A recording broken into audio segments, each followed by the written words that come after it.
ACC programs actually getting started week 0 because SMU is in the ACC now somehow, Corey, including that big kickoff game in Dublin between Florida State and Georgia Tech.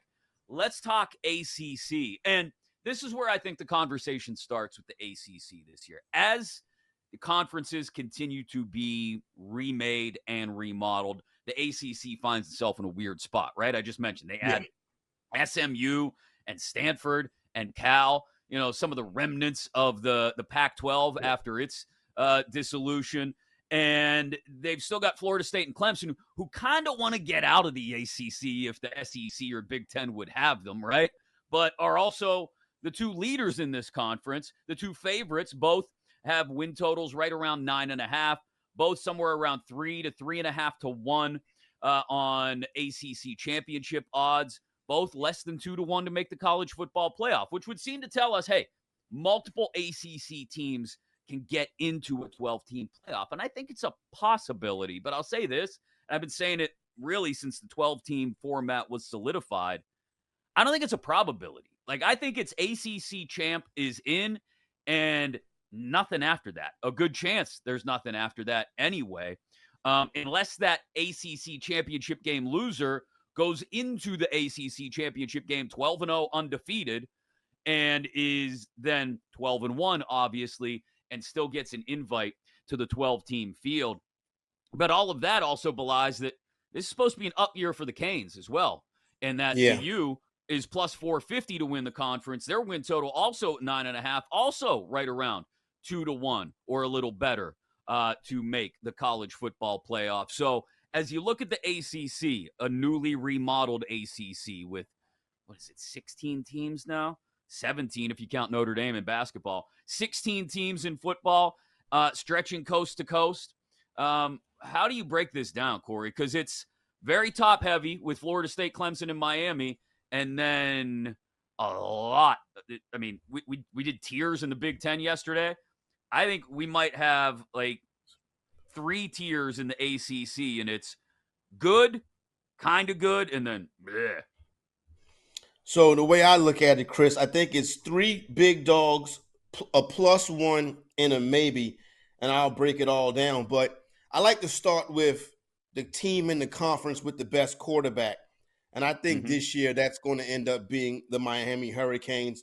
They go in the transfer portal and they hit a home run with Cam Ward.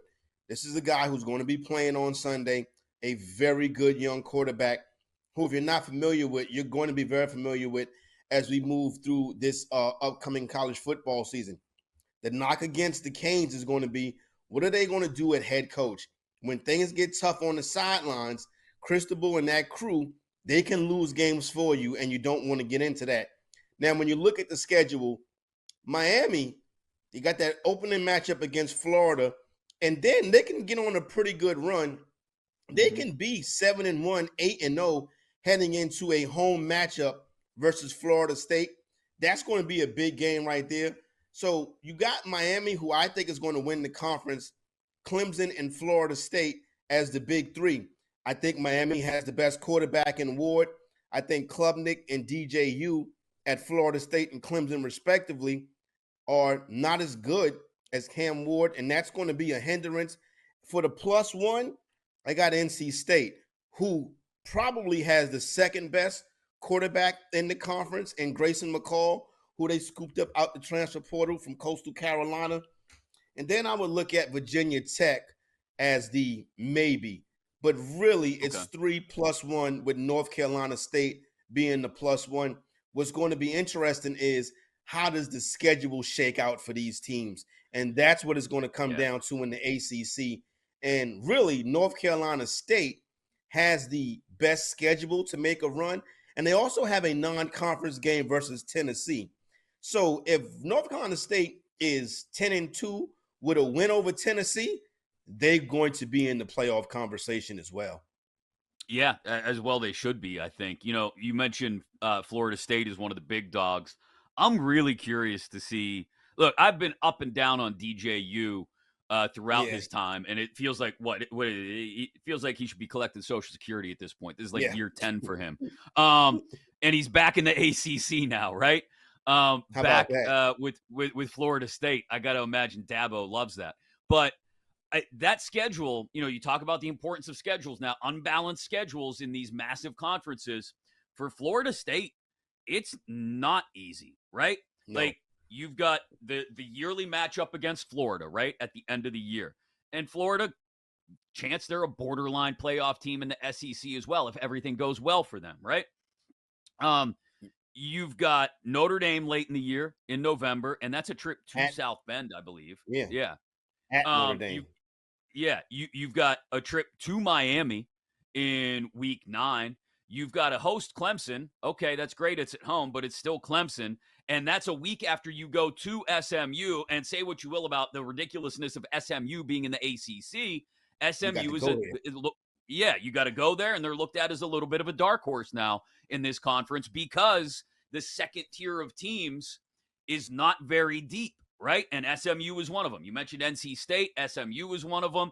There are a couple of those teams that could surprise, that if they can dance around the minefields in their schedule, like you said, and get to 10-2 with a significant win somewhere on the schedule, they're going to be in a spot in the rankings where they are going to be considered for a playoff spot if all goes well. That's not an easy schedule for Florida State. And you start overseas. I get it.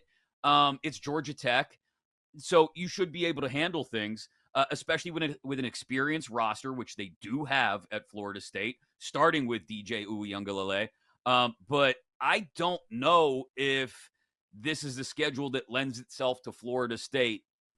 Um, if they're not one of the one-loss teams in the ACC championship game, I don't know if they're a playoff team, right? Because they will have had, if they're 10-2 or worse, 10-2 for NC State or SMU is different than 10-2 for Florida State or Clemson, right? Yeah. Because 10-2 for NC State or SMU, hey, look out now. We might be in the ACC championship game with a chance to win and shock everybody and end up in the playoff.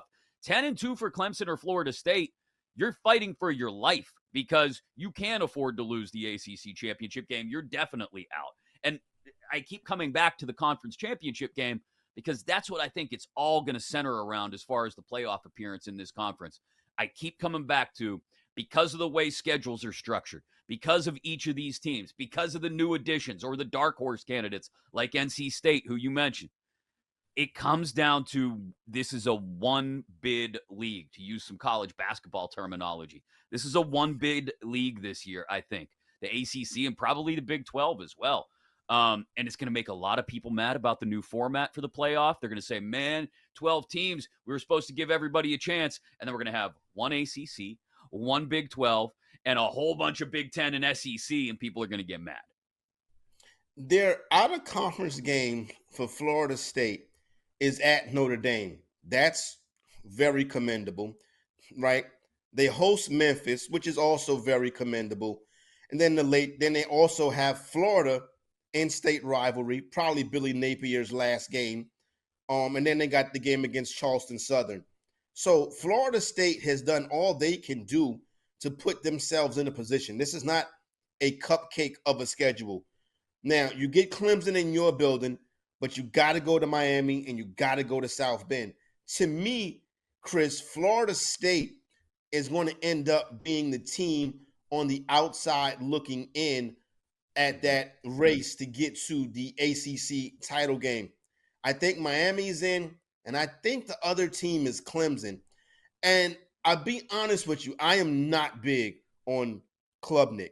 He turned the ball over too much like Dak Prescott in the playoffs, right? He has shown that he can really not sustain this great offense. Now, with that being said, Clemson probably should have beat Florida State last year with some wonky plays in that game. Clemson plays a hellacious schedule. They open up versus Georgia. North Carolina State comes to them. They got to go to Tallahassee, right? Then, you got the Wake Forest, the Virginia. Louisville is not terrible. At Virginia Tech is going to be tough. And they close versus South Carolina. But Phil Maffa, Dabo Swinney, and that defense should be enough to get Clemson and Miami to a ACC championship game.